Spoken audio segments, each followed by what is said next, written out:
Hi, everyone. In chapter 37, 38, 39, we're going to talk about different types of markets and the market power that these different types of markets have. So in chapter 37, we start to talk about market power. So we did not specifically talk about this at the beginning of our course because this is a concept that you needed some more topics to learn before kind of leading up to this. But when we draw our supply curve and our demand curve, and we have our axis, we have quantity on our axis and price on our y-axis, we know that this is our typical market. When we see this, this is our gold standard market, okay? And in order to find equilibrium, what I'm going to do is go to that point where quantity supplied equals quantity demanded. So where these lines cross is going to be my equilibrium. So originally, when we did this earlier in the course, this is how we found equilibrium. We assume that at this intersection is where producers and consumers are going to be purchasing and buying the product, maximizing their utility, maximizing each of their happiness and their profits for producers. So at this point, once again, we are able to derive from this intersection here, our market price and our market quantity that is going to be at equilibrium. What is assumed about this market that we did not say before is that this market is perfectly competitive. So in a perfectly competitive market, this is how we are going to go through and find our market price and find that equilibrium quantity. But this is not always the case in every market. This is not always what that supply and demand curve will look like. This is not always where that equilibrium will be found. So in these chapters, we talk about three main types of markets. So one is that perfect competition. Two is monopoly. You've probably heard this. You've probably played the board game. In a monopoly, we're going to see some differences in how we're finding that market price and at what equilibrium quantity people are producing and consuming at. And then our third type of market we're going to talk about is a monopsony. So to first start talking about these three types of markets, I am going to, we must talk about producers and consumers. So producers and consumers in every market hold this amount of market power, we'll say. So in a perfectly competitive market, let's draw here. In a perfectly competitive market, this is going to be characterized by many sellers and many buyers. So in perfect competition, if an individual firm wanted to say, hey, I'm going to price above equilibrium price, I'm going to price up here, no buyers are going to purchase this good up here for this price when equilibrium price is down here. And this is where all those other competitive firms are selling at. So if one firm tries to overcharge, they'll lose all their business, hypothetically. If a firm was to try and undercharge in a perfectly competitive market, that's an interesting kind of implication. So in a perfectly competitive market, this equilibrium price is also equal to the marginal cost of producing that good, okay? So in a perfectly competitive market, firms and companies are not going to price below their marginal cost, because if we have a price higher than marginal cost, what that means is that a price less than marginal cost. If our marginal cost is telling us how much it takes to produce each additional good, so that includes all of our costs. So if that market price is not even covering those marginal costs, we're actually losing money per item sold, okay? So in a perfectly competitive market, firms are going to fight each other down, undercut each other's prices until we get to the point where firms will no longer be able to drop their prices without losing profit, without losing money on each good sold. All right. So in this case, when we're pricing at marginal cost, so in a perfectly competitive market, firms will make zero economic profit. So what they mean by zero economic profit is that we're not able to overcharge because of all these other firms and companies being able to sell at a lower price. We would lose all our business if we tried to increase that price.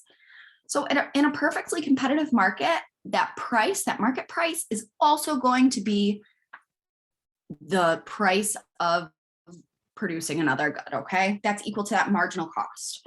So, all right, so that is perfect competition. These are the three characteristics that are really going to tell us that this is a perfectly competitive market. If you can remember these right here, if you can remember, perfect competition has many buyers, many sellers, and companies make zero economic profit in perfect competition, you are golden. So also in this perfect competition, we know that price equals marginal cost. All right. So that is an equation we have for the rest of our time in this course. Okay. Price equals marginal cost in perfect competition. So let's talk about the second type of market. The second type of market is that monopoly. So in a monopoly can be characterized by one single seller or producer in the market and many buyers. So in a monopoly, we can already kind of see the problem from when we went from many sellers and many buyers, where these sellers kind of keep each other in check. They keep each other honest and make sure that each firm is pricing at that marginal cost in perfect competition, because there are so many firms competing. In a monopoly, we have one single seller. So when a monopoly is characterized by one single producer that determines the entire supply of a good, okay? And so there are many buyers in this market. So because there's only one firm controlling the entire supply, which we can start to see how issues arise from monopolies, if we have a ton of buyers and one supplier, that supplier is going to have all say in what price they want to sell at. So in the case of a monopoly, let's draw out a monopoly market. All right, so in the case of a monopoly, in any other market, we would see this curve. We know this is our supply curve and this is our demand. And once again, in that perfectly competitive market, this is where our market price is going to be. This is that gold standard of a perfectly competitive firm. So this is the price if this were a perfectly competitive market with a lot of sellers. This is the price we would sell that good at, because we only have one supplier in the market. So in a monopoly market, because we only have one supplier, we don't even need that supply curve, because that firm has total say in how much we're producing and at what price. So what a monopoly is going to do is choose a price above that equilibrium quantity. They're going to choose a price somewhere up here. All right, anywhere above that equilibrium quantity. So let's say this is our monopoly price right here. So in this case of our monopoly pricing, when we price above, we're charging that premium because we're the only supplier, we can do it. So when we price at monopoly pricing rather than perfectly competitive pricing, we see that we are producing less than we would at our equilibrium quantity. So one implication of monopolies is going to be that we are producing at a much lower quantity. So this is our low quantity right here that we would be producing at that higher monopoly price. So we can already start to see we're losing those gains from trade. So before, we had this entire triangle included in that surplus from trade, because when we had it here, we had our curve, and we know that we go across and find that producer and consumer surplus here and here in that competitive firm. But in this case, Now that we are pricing up here, we are losing all gains from trade for right here. Okay. So this is what we call deadweight loss. Okay. This is our deadweight loss from monopoly pricing. So we can start to see why monopolies are not ideal, why economists kind of look down on monopolies. So one single person, one single producer holding all power, all market power, I mean, you could just say that out loud and realize that there are probably issues within that itself. So what government can do is we create these antitrust laws.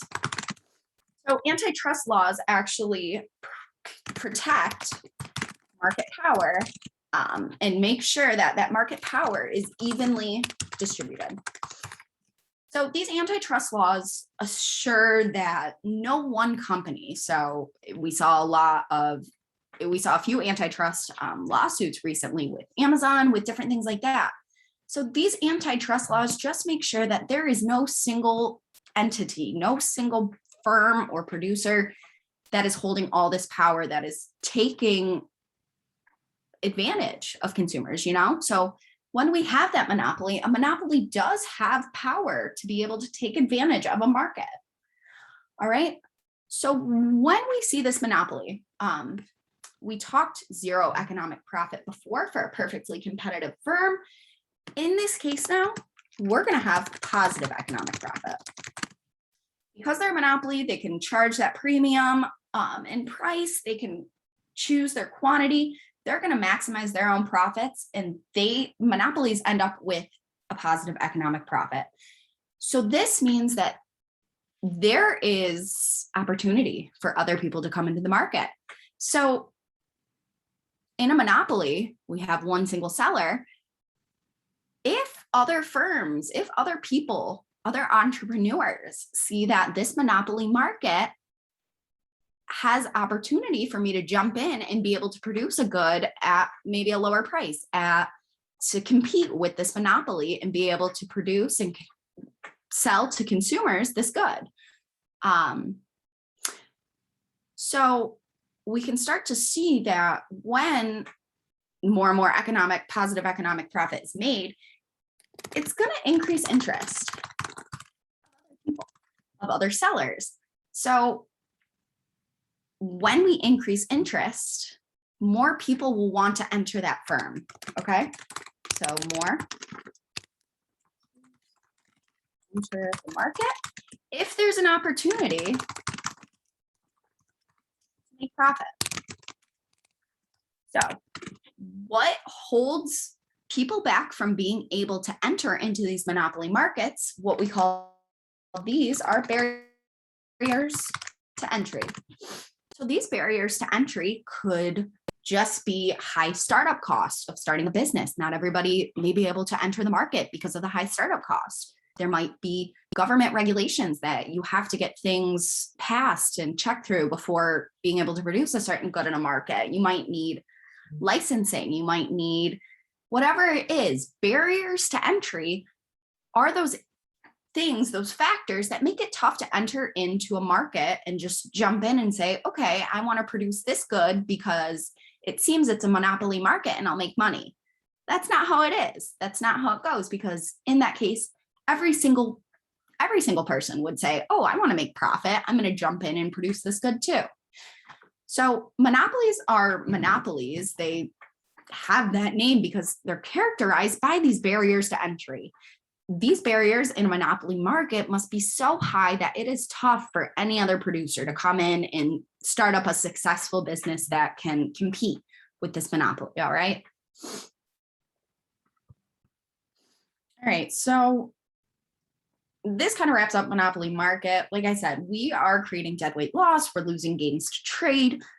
A monopoly market is not the most efficient market. It is not our most ideal. Our most ideal, once again, is that perfect competition. That's our gold standard. All right, so let's go on to our third type of market. All right. So that third type of market is going to be called a monopsony market. So in a monopsony market, let me do it right here. All right, so I know this is really similar to monopoly, but the difference between monopoly and monopsony is in a monopsony, we're characterized by only one buyer. So instead of thinking a monopoly where we had that single producer choosing where we want to price, in a monopsony market, we only have one buyer. So that one buyer is going to hold all the market power. All right. So that buyer right there is holding all the market power. So in a monopsony, we are on the total opposite end of the spectrum when we think about market power spectrum, okay? So instead of that single seller holding all that market power, our buyer is going to hold all that power, which is kind of a cool thing, okay? So let's go down here and see what this is going to do to our equilibrium in our graph. So we deleted that supply curve in our monopoly example because, like I said, there's only one supplier, so they can determine, they deem their entire supply. They get to determine and decide their entire supply. And I mean, in the sense that they are still trying to maximize, of course, their profits, but now in a monopsony market where we have multiple suppliers, one buyer, right, so that is our supply curve. So in this monopsony market, what that one buyer in the market is going to want is a price under equilibrium. So as a monopoly, you want to maximize your profit, so you want to price high.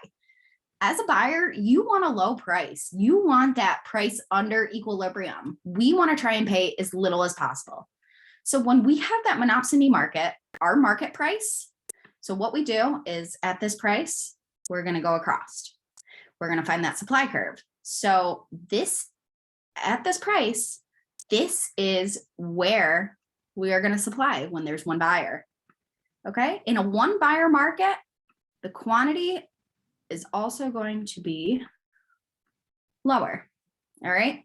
So in this market, we're already starting to see that we once again are losing those gains from trade when we are pricing anywhere other than that equilibrium price in our gold standard perfectly competitive market. That is our most efficient price. At this lower price, we are losing. Well, when I say we, I mean the market itself is losing gains. So in this market where we only have one buyer, our deadweight loss is now going to look like this.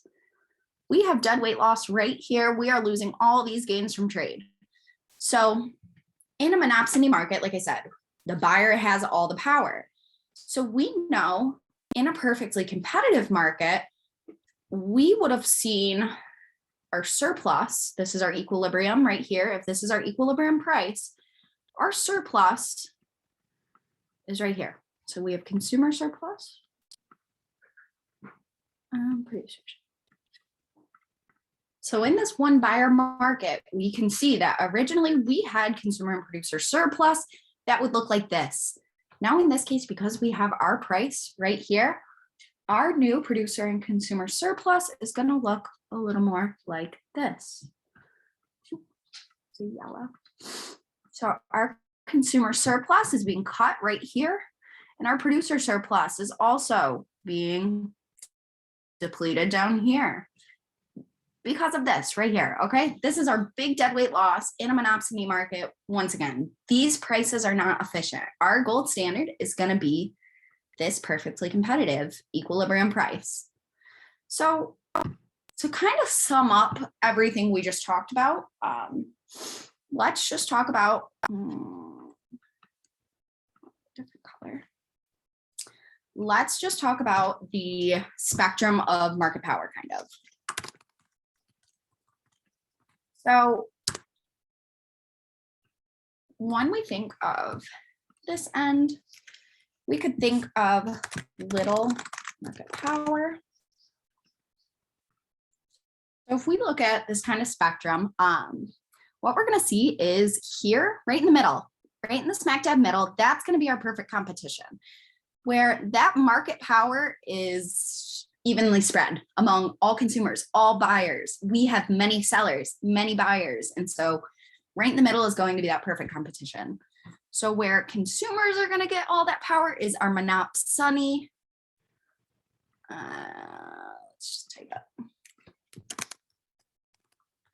And then where our producers are going to have all that power is a monopoly. All right. So to kind of add on top of this, two more terms, two more different types of markets that we might see in this spectrum of market power. We also have anything. So technically this spectrum of market power is continuous. There is no discrete, there is no number to say this is how much market power I have. But when we think of, relatively speaking, who has how much market power, here, when we're having fewer and fewer firms and less sellers, what this is going to be called is a duopoly. So in this case, we have few firms, and those few firms hold that power.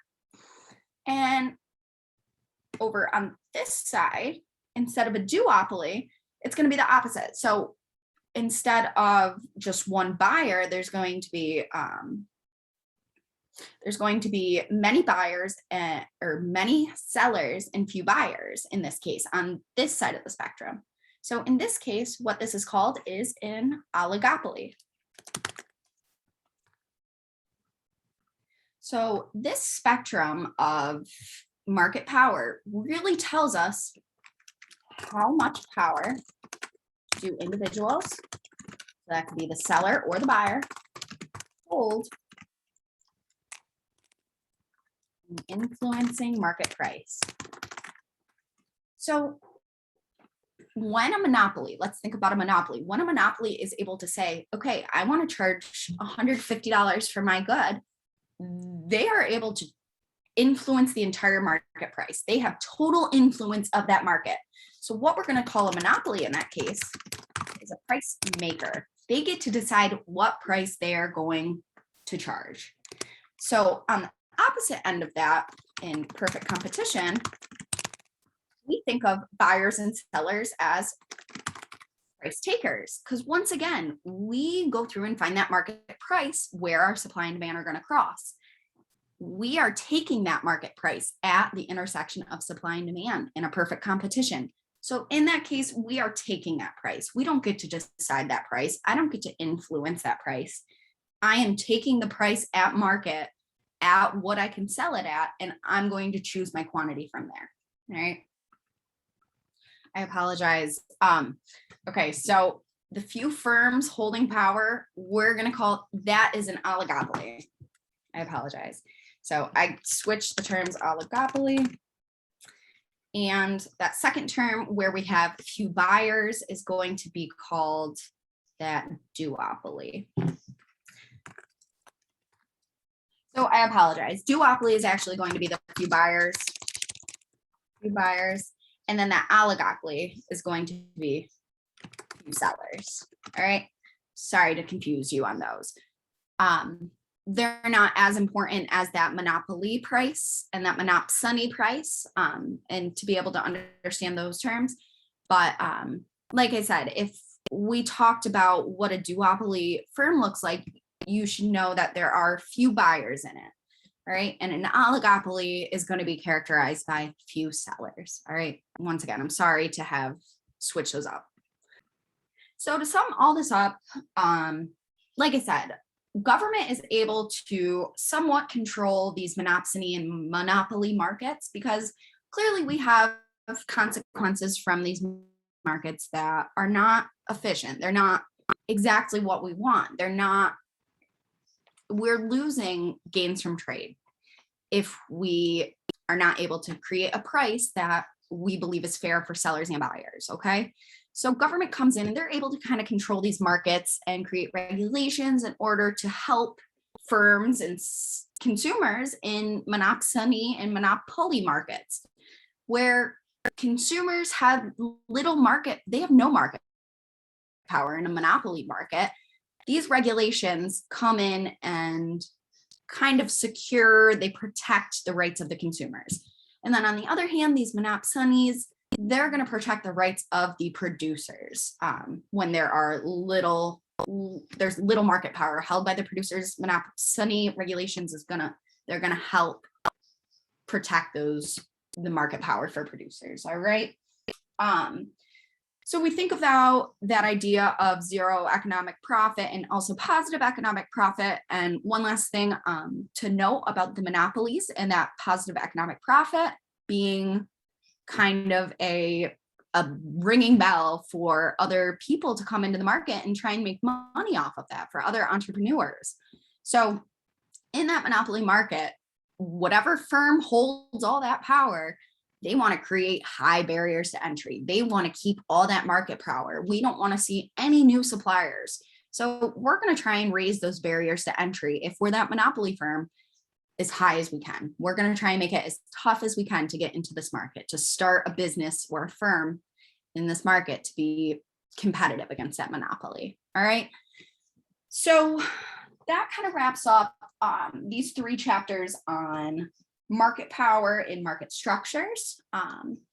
If you have any questions, please come into office hours this week. I will be there Tuesday, Wednesday. And then if there are any questions before the exam on Friday, please feel free to shoot me an email or reach out in the Discord and we can talk about any of this content a little bit more. All right. Thank you guys.